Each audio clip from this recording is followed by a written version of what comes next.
최근 우리 정부의 사드 배치 결정에 대한 보복으로 보이는 중국 당국의 제재성 조치가 줄을 잇고 있습니다.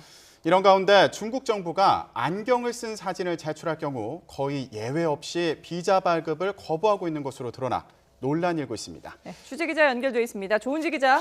네, 사회부입니다. 자, 사실 좀 이해가 되지 않는 부분인데요. 안경을 쓴 사진으로는 중국 비자를 못 받는다. 최근 들어서 이런 일이 계속 잇따르고 있다면서요. 네, 그렇습니다. 국내 여행업계에 따르면 안경을 착용한 사진을 제출했을 경우 예외 없이 중국 비자 발급이 거부되고 있는 것으로 확인됐습니다. YTN 취재 결과 중국 비자 신청센터 측은 국내 여행사에 안경 착용 시 비자 발급이 거부될 수 있다는 내용의 문자 메시지를 보낸 것으로 드러났습니다. 문자에는 최근 안경을 착용하고 찍은 사진이 거절되는 경우가 상당히 많다. 되도록이면 안경을 쓰지 않고 찍은 사진으로 제출해달라는 내용이 담겼습니다. 여행업계 관계자들도 안경을 착용한 사진이 거부되는 만큼 당분간 안경 낀 사진은 접수하지 말자라는 글을 공유한 것으로 확인됐습니다. 실제 YTN 취재진이 오늘 아침 서울역에 있는 중국 비자 신청센터를 방문했을 때도 사진 부적격을 이유로 비자 발급이 거부된 사람을 여러 명 만났습니다.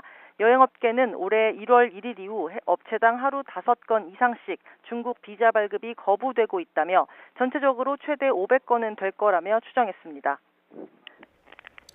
네, 이렇게 비자 발급이 까다로워진 게 중국 당국의 사드 배치 보복 조치의 일환으로 볼 수도 있는 거 아니냐 이런 얘기도 나오는데 중국 대사관 측의 설명은 어떻습니까? 네, 중국 대사관 측은 규정대로 하고 있을 뿐 달라진 것은 없다 이렇게 주장했습니다. 중국 정부의 비자 발급 규정을 보면 뿔테 안경이나 색안경을 착용해서는 안 된다 이런 항목이 있기는 합니다. 하지만 이처럼 평범한 안경까지 사진 부적격을 이유로 비자 발급을 거부하자 지나친 조치가 아니냐는 불만이 커지고 있습니다. 특히 중국은 비자에 사진을 붙이지 않는 만큼 안경 쓴 사진을 이유로 비자 발급을 거부하는 건 설득력이 크게 떨어진다는 지적입니다.